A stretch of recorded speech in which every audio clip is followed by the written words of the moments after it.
when we recessed on yesterday, we were in the defense portion of the evidence. Does the defense have additional witnesses to present? We do. We have Dr. Matthew Masters, who has not yet been sworn. All right. Dr. Masters?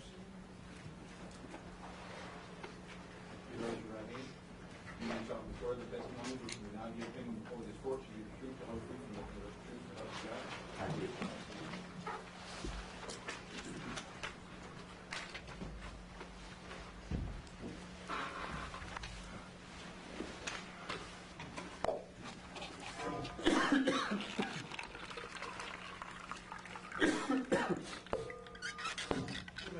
Thank you, Your Honor. Dr. Masters, would you state your full name for the record, please? Yes, Matthew E. Masters, Jr. Okay. And Dr. Masters, I'm going to ask you to do something that's uncomfortable for most people, and that is to make sure you give your answers to these folks over here instead of to me, so that we can make sure everybody in the jury gets your answers. Will you do that for me? Sure, no problem. And you have to answer out loud, but you don't have to lean over and talk into the microphone. They're pretty sensitive. Okay, great. So, Dr. Masters, what is it that you do for a living? I practice addiction medicine. I'm board certified in addiction medicine and in internal medicine. Okay. So how did you happen to become a physician? Are you an MD, first of all? Yes, I'm an MD. I graduated from University of Texas Health Science Center in Houston, Texas in 1987. From 87 to 90, I did a residency in internal medicine at Brackenridge Hospital. From July of 2007 until October of 2012, I did inpatient detox and rehab at Texas Star Recovery. I'm board certified in both addiction medicine and internal medicine, and I teach addiction medicine at Texas A&M School of Medicine in Round Rock, where I lecture to the third-year medical students on addiction medicine. So let's go back to the internal medicine. Can you describe for the jury what exactly that means? What is an internal medicine doctor? An internal medicine doctor is a doctor for adults. So I do diagnosis and treatment of medical conditions, except things that involve surgery or OB-GYN. And you became board certified in internal medicine at some point? Yes, right after the completion of training in 1990, and I maintained that certificate currently. What you primarily do, though, is the addiction medicine rather than the internal medicine at this point. That's correct. I have a full-time outpatient practice of addiction medicine. I am the medical director of maintenance and recovery services, which is the Mars Methadone Clinic that has 3 locations in Austin, and I have a full-time outpatient clinical practice in addiction medicine. I volunteer at El Buen Samaritano, which is a clinic for the working Hispanic poor twice a month, and I do internal medicine at that clinic. So you don't primarily do addiction medicine at El Buen Samaritano? No. I do internal medicine at El Buen Samaritano. I keep my hand in internal medicine through that volunteer practice.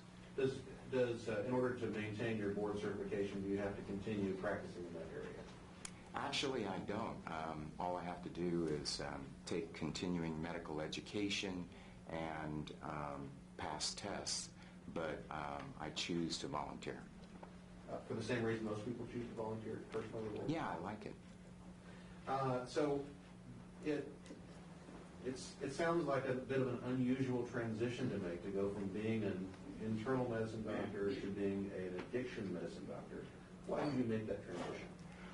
Well, a couple of different reasons. The disease of addiction has run throughout my family, every generation. So that was one reason. And the other reason is that what I discovered as an internist is that 80% of people have lifestyle-induced disease. The other 20% have bad genes, bad luck, or a bad infection. So when I sit down in front of a patient as an internist, I'm asking myself, does this person have lifestyle-induced disease, or do they have some type of disease where I need to go through an exploded differential diagnosis and rely on those things that I was taught in medical school to make a diagnosis? So let me stop you for a second. So 80% of the people you said have lifestyle diseases. So they come in there, they have what kind of problems that would be a result of lifestyle? Well, 80% of people have lifestyle-induced disease, and 80% of those have an addiction, which I define as a pathologic relationship to a mood-altering substance, behavior, emotion, or relationship that results in life-damaging consequences. So typical examples would be, what's the number one cause of cancer in both men and women? Lung cancer. Who gets lung cancer? People who smoke cigarettes. Why do they smoke? For the nicotine. That's a pathologic relationship to nicotine. We have an epidemic of obesity in our culture, which is causing an epidemic of type 2 diabetes. Why? Because those people have a pathologic relationship to a mood-altering substance known as food. So most of the illness that I was encountering in my internal medicine practice was lifestyle-induced. So did you decide that by transitioning into addiction medicine, you can treat equally or better a great large percentage of the folks you would be seeing anyway? Yes. So you have 80% of the folks you're seeing have some kind of addiction, some kind of lifestyle issue. 80% of them have some kind of addiction issue. You can maybe still treat 80% of the 80% by being an addiction specialist. Well, potentially that's true, except that nobody comes to me to stop cigarette smoking, which is unfortunate because I know a lot about that. Basically, when they show up in my office, it's because they're having major problems in one of 6 areas of life: romance, finance, health, family, work, or the legal system. In other words, they've got real problems. And 80% of the time, they're being pushed through the door by the spouse, the parents, the employer, or the judge. So folks who have these addiction problems, you're saying, tend not to choose for themselves to go seek help? Usually not. Let's talk a little bit more about you professionally. Are you a professional witness? Do you come in and testify all the time? Absolutely not. In fact, have you ever testified in a court of law? No. You may have given some deposition testimony, but never in a court of law. True. Okay, let's transition a little bit to a particular drug we've heard evidence about in this case, and that is Xanax or alprazolam. Can you describe for the jury what that is?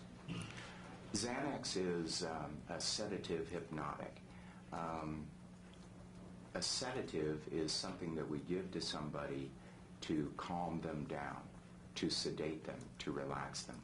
A hypnotic is something that puts people to sleep.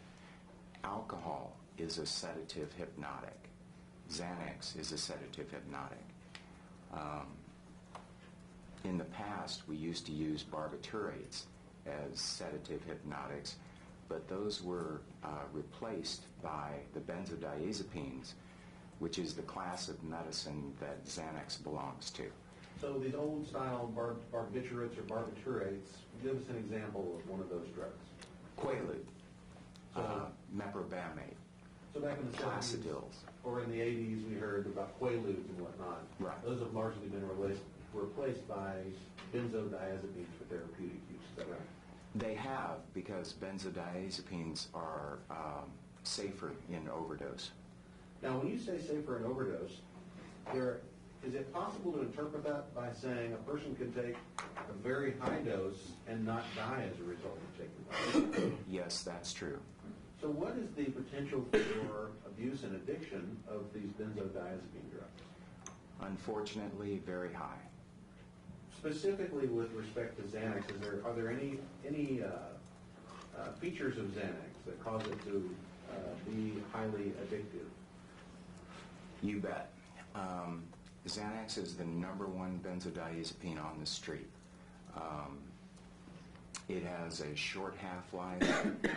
It's highly lipid soluble, which means it's soluble in fat, which means that it crosses the blood-brain barrier readily, and it delivers quite a punch. Is that what you mean when you say it has a short half-life, it delivers quite a punch? You bet. Short half-life drugs take you up quickly, and then they bring you down quickly. What is the therapeutic use then of a fast-acting sedative hypnotic like Xanax? What would doctors use it for? Panic disorder. Why is that?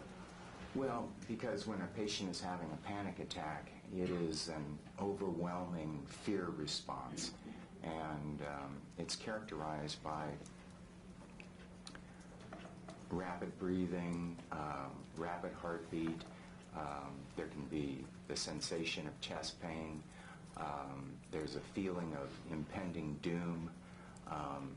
The patient will describe depersonalization, which means that they don't feel like themselves, or derealization, which is they're disconnected from reality. And let me stop you. You're describing panic disorder now, right? Yes, and so when we give alprazolam or Xanax, it kicks in rapidly and calms them down.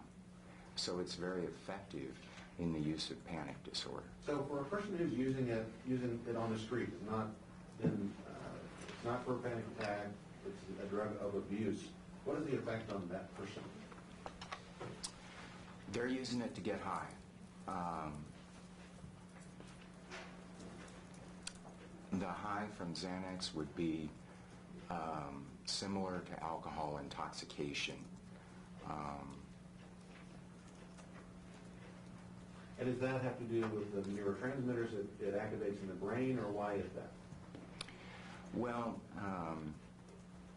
the brain has chemicals known as neurotransmitters, and sort of the system within the brain is that it functions with a minimum amount of neurotransmitters in a very economically conservative manner, if you will, such that there are a set of excitatory transmitters and then there are a set of inhibitory transmitters. And the principal inhibitory transmitter that will depress the central nervous system is called GABA, G-A-B-A, gamma aminobutyric acid. So when someone drinks alcohol or takes Xanax, they increase levels of GABA within the central nervous system. So it's not the Xanax itself or the alcohol itself that's intoxicating a person. It's the fact that those cause you to produce more of this GABA chemical. Is that right? Correct, yes. So the effect of the intoxicating effect is similar on both of these drugs, you're saying? Yes. What about the effect of these benzodiazepines on a person's mood? Can they flatten a person's mood or excite a person's mood? They can cause a wide range of disturbance in their mood or affect. Is it very much like alcohol intoxication? Some people are quiet drunks, some people are excited drunks or angry drunks, ugly drunks? That's very accurate, yes. So you can't make a pre-prediction about how a person's going to act just by saying they took a certain drug, they're going to act a certain way. Is that correct? In the gross sense, you can say that people who do cocaine or amphetamines, so-called uppers, are going to be more wide awake, more excited, and more hyperactive. People who do downers like opiates, benzodiazepines, alcohol are going to tend to be more on the sedated side. Is there something about benzodiazepines and Xanax that has an effect on a person's memory? Absolutely. In medicine, we use benzodiazepines to induce memory loss. When you go for a colonoscopy, we inject you with a short-acting benzodiazepine known as Versed, also known as, which is its generic name is midazolam. What that does is it causes an anterograde amnesia. What do I mean by that? Amnesia is not remembering. Anterograde means from the time that you receive the drug going forward, you don't remember what occurred. Retrograde amnesia would be not remembering what occurred before you received the drug or you had the event. So are you saying that taking Xanax in large doses will cause this anterograde amnesia? Absolutely. And anterograde amnesia starts when you take the medicine and goes forward. Is that what you said? Absolutely. Absolutely. So are you saying that a person who takes the medicine has zero memory of what happened, or might they remember bits and pieces of what happened? It's possible that they can remember. It depends upon the level of intoxication, all right? When they're mildly intoxicated, they might remember things that occurred. But when they black out, when they reach a dose level that induces full-on anterograde amnesia, they're not going to remember anything. That's why when I assess alcoholics or people who abuse benzodiazepines, I specifically am looking for evidence of blackouts. And a blackout is just the colloquial term for anterograde amnesia. In other words, they drank or drugged to a certain level and then they don't remember anything that happened after that. So when a kid, let's say a college kid, goes out and has too much to drink on 6th Street, wakes up the next morning in their apartment, don't remember where they parked the car. That's what you're talking about by blackout. Yes. What effect do large doses, do any dosage of Xanax have on frontal lobe inhibition?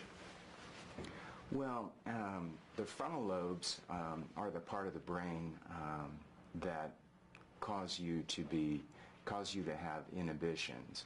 In other words,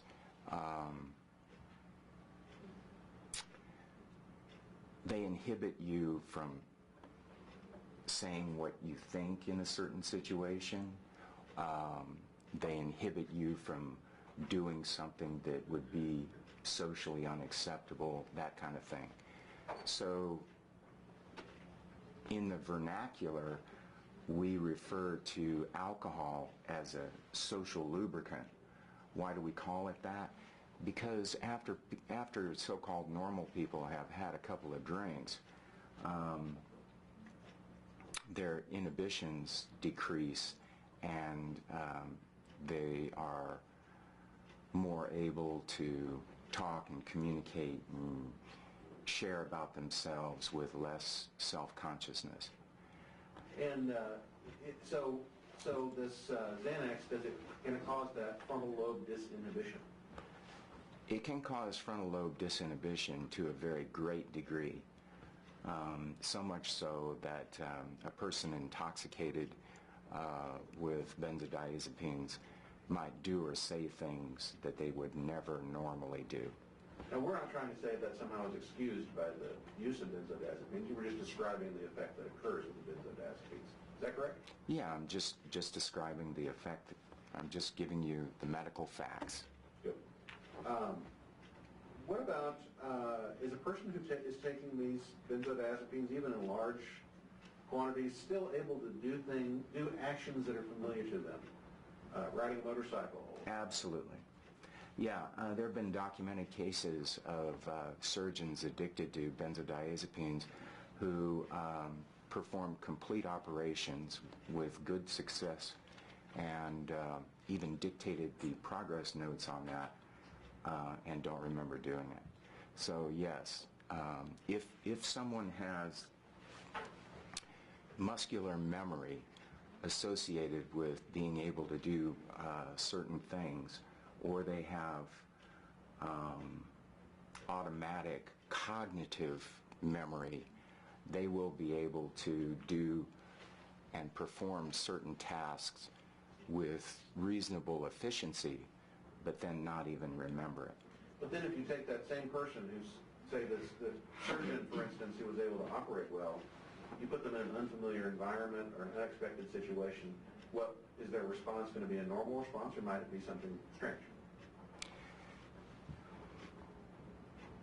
Depending upon the level of intoxication, it could be either. Okay. Now, you have reviewed a number of documents in relation to this particular case that I've provided you, you know? Yes, sir. Can you describe for the jury generally what types of things that you have reviewed? I met with the defendant and interviewed him at length. I have read the grand jury testimony of Christina Nance. I have listened to a portion of the tape of his statement to the police shortly after his arrest, and I have looked at the laboratory reports generated following his arrest. And let me see. Were you ever able to get the crime scene video to work? I only got a portion of the crime scene video to work. The portion that I saw was him arriving at Walmart. I saw the first 15 minutes. So you were able to see him getting off his motorcycle, stumbling around? Right. Okay. Is what you observed consistent with a person who was intoxicated as a result of using benzodiazepines? Yes. Draw a map, which way? You may. I'll show you what's been marked as Defense Exhibit 11. And this is one of the documents that we provided to you. Is that correct? Yes, sir, it is. I'll put that up on the screen as well. Can you describe, well, this was admitted to the jury yesterday, so there's a copy up on the screen. This is a copy of the lab report from the Southwestern Institute of Forensic Services in Dallas. All right. I don't know how to zoom on the screen, so you've got a copy right in front of you. There is an alprazolam blood level in that document, is there not? There is. Okay, and what's that blood level of alprazolam? That blood level of alprazolam is 0.16 milligrams per liter, which translates into 160 nanograms per ml.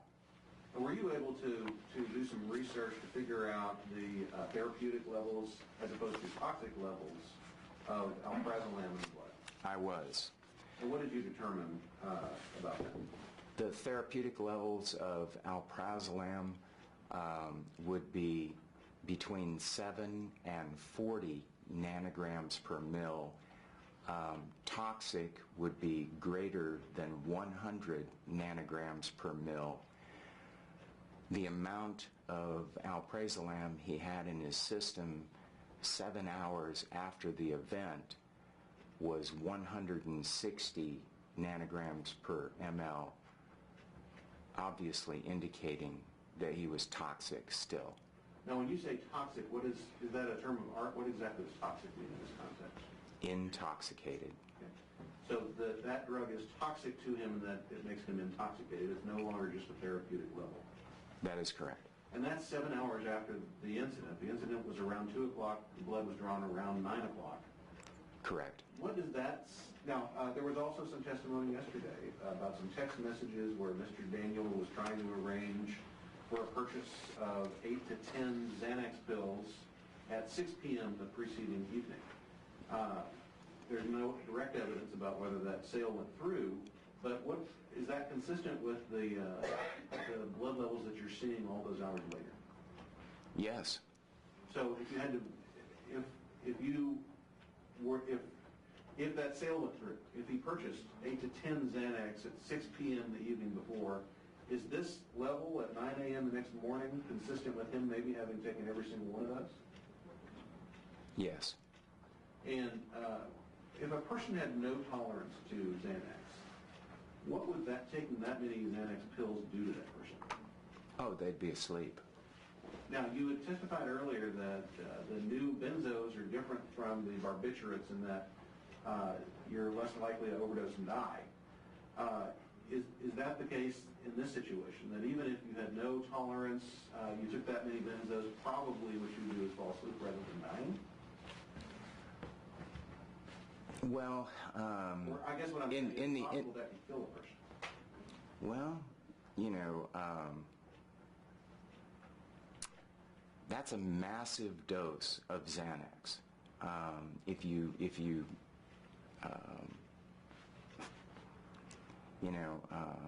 someone who had no tolerance to it and was subjected to that massive dose, that I can't tell you for certain, but I know one thing. It'd be malpractice. And it would certainly put them at risk of respiratory arrest and possibly death. Basically, when you see these celebrity deaths due to drugs and alcohol, it's usually a combination of drugs and alcohol that results in respiratory depression and death, because when you combine the drugs, it's not an additive effect, it's what we call a synergistic effect, so that the effect of combining them is greater than just the effect of the one drug itself. So is it safe to say that the more a person takes, the more their memory is going to be likely impaired? Oh, absolutely.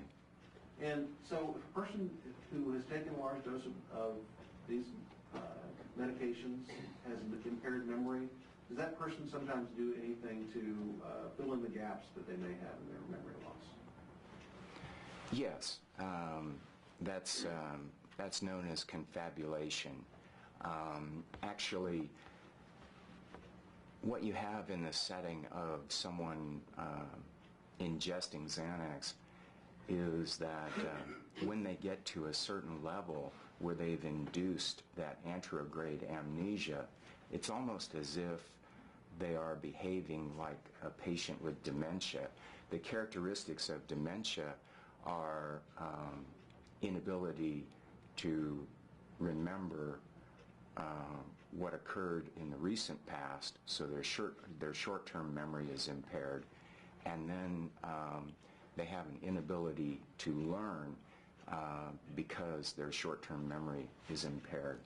So typically they would tend to confabulate, which means to make things up to fill in logical gaps.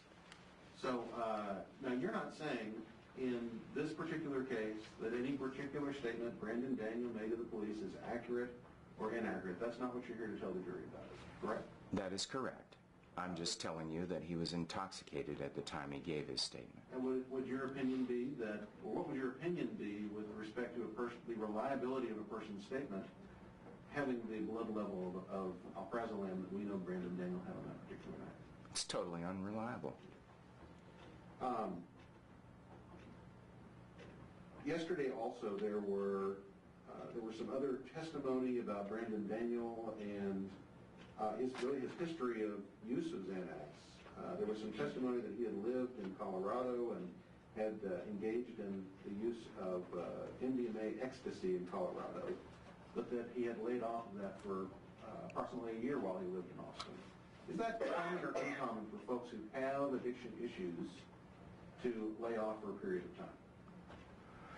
It's extremely common. Basically, addiction is a disease of remission and relapse, very similar to cancer. In cancer, you have remission and relapse, and in addiction, you have remission and relapse. In addiction, relapse is not a requirement, particularly if you get treatment. But in the untreated patient, remission and relapse occurring serially over time would not be unusual. In Mr. Daniels' case, there was another exhibit that was admitted. I put it up on the board, defense exhibit number 1.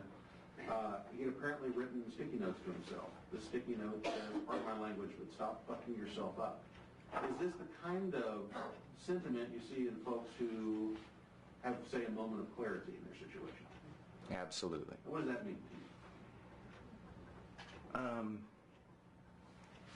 It's a moment of clarity. It is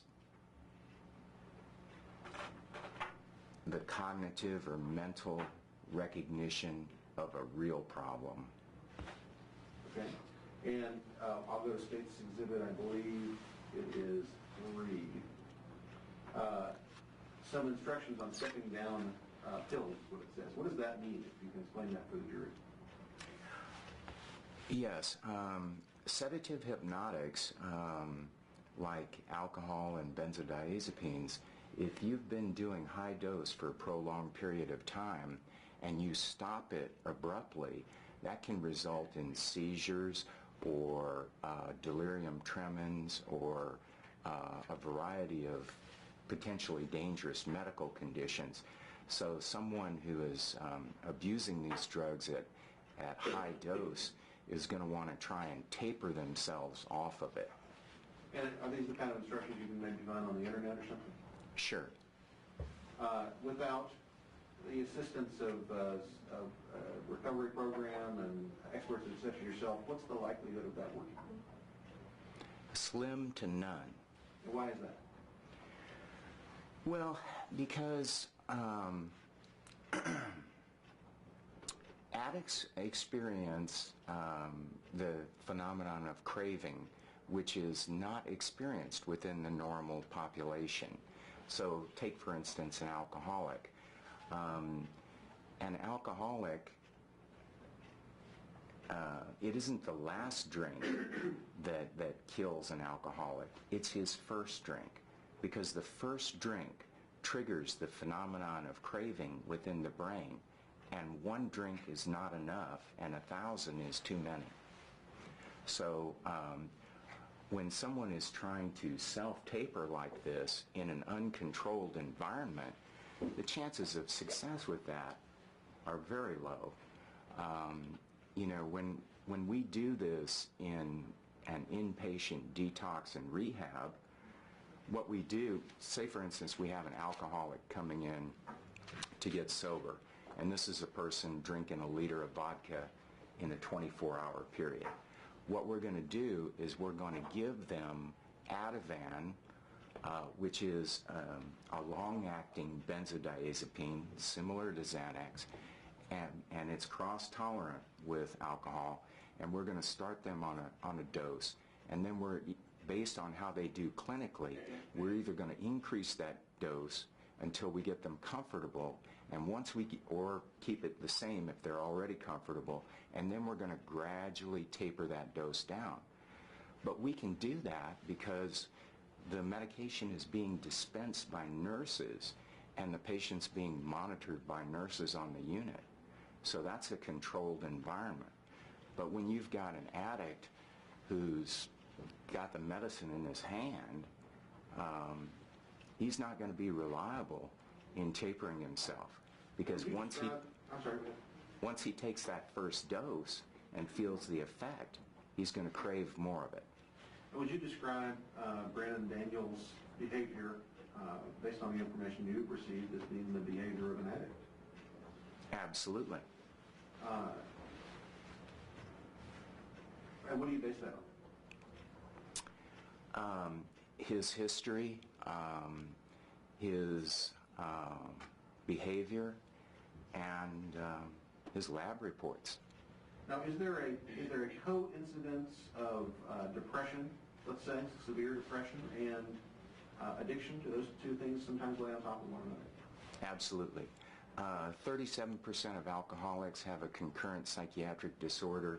53% of opiate addicts have a concurrent psychiatric disorder. The most common ones are anxiety, depression, bipolar illness, ADHD, post-traumatic stress disorder, etc. We've had Brandon's girlfriend Jenna testify yesterday, and she testified that when she lived with Brandon, there would be weeks at a time that she would be terribly depressed, usually be knocked down by something and upset for having done badly at work or at school or getting in trouble or something like that. And then he would pull himself out of it by working really hard, by immersing himself in the work. Is that something that you see? Is that unusual to see that, especially here? No, it's not unusual. It is. It's referred to as cross addiction. In other words, it's work, sex, food, things like that can be process addictions. So he's transferring from one area of addictive drivenness over to another. So you're saying that this year of relative sobriety he had in Austin, where he was working very long hours, is substituting the illegal addiction for a more socially acceptable behavior? Yes. And is that an effective way to treat somebody who really does suffer from depression? No. Is that an effective way to treat a person who has an addiction problem? No. And what's the appropriate way to treat those two issues? Well, with depression is a neurochemical imbalance in your brain. There's a genetic predisposition. You come into contact with stressful life circumstances, general anesthesia, viral infections. Any of those things can trigger an episode of depression. Typically, depression is characterized by alteration of what we call the neurovegetative signs and symptoms. So it's alteration of sleep, either sleeping too much or not sleeping enough, alteration of appetite, energy level, short-term memory and concentration, sex drive, etc. The standard of care for treatment of depression is medication, along with psychotherapy. The two together result in optimal treatment of depression. But the medication you're talking about is not benzodiazepines. Of course not. Instead, it's Prozac and these other... Right. Prozac, Zoloft, Paxil, Celexa, the selective serotonin reuptake inhibitors. That's the class of medications that those belong to. Those increase the levels of serotonin, a neurotransmitter within the brain that normalizes sleep, appetite, short-term memory and concentration, etc. But medication alone is not the answer, because we can normalize your neurotransmitters, but if you still behave in negative, maladaptive ways, then you're going to get the same results you got before. So it's necessary to look at changing your behavior through therapy. And what's the appropriate treatment response to addiction issues? The appropriate treatment response to addiction issues sometimes depends upon the addictive substance. And for instance, in the setting of opiate dependence, if someone's done opiates every day for a year, then they change the wiring of their brain, and they're going to need to see some amount of opiate. Otherwise, their relapse to short-acting opiates is going to be on the order of about 85%. So methadone or Suboxone is effective in giving those people a platform to launch from, so to speak. And then you can get them into a 12-step recovery and other kinds of therapy, along with treating their concurrent psychiatric disorders.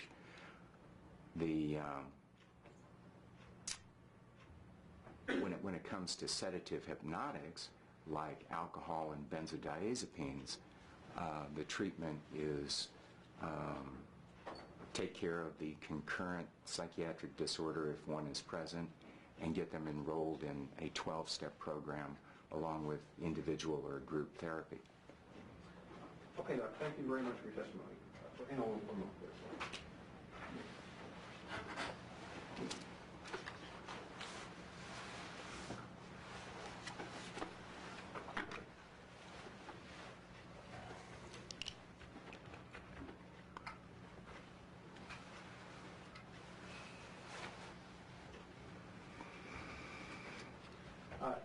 Doctor, just to make perfectly clear, you're not testifying in an effort to excuse Brandon Daniels' behavior, to say Brandon Daniels didn't break the law on this particular evening.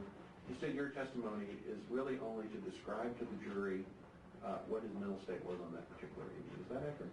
That is correct. And to describe the medical facts as you see them? That is correct. All right, we'll pass the witness at this time. Your Honor, I would ask for an opportunity to review the doctor's notes that he prepared in preparation for his testimony and reviewed. I'd ask for a short recess for me to review those. I don't know that he hasn't, have you ascertained that as of yet?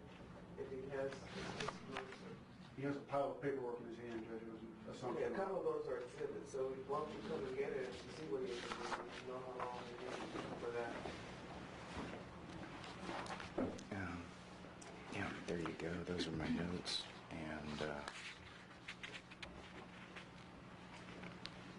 those are the notes and the time that I took, making time.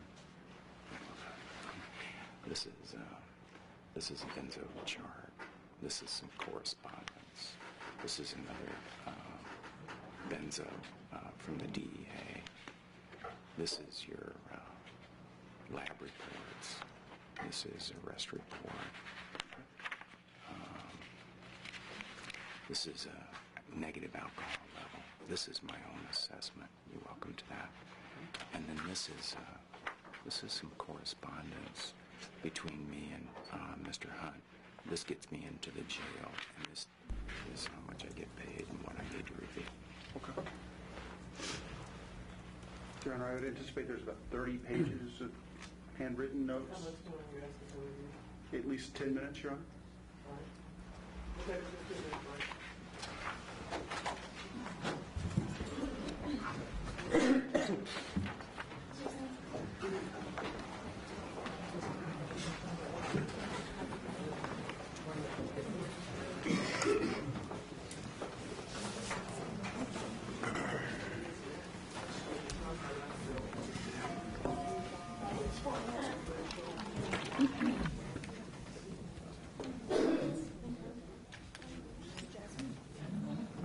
Can you read this over? Thanks for coming out.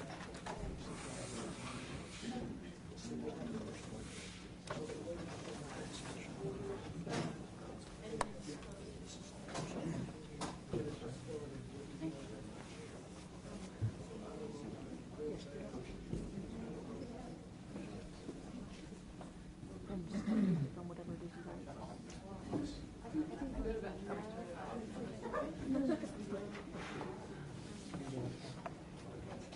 I'm gonna go plug in for a minute.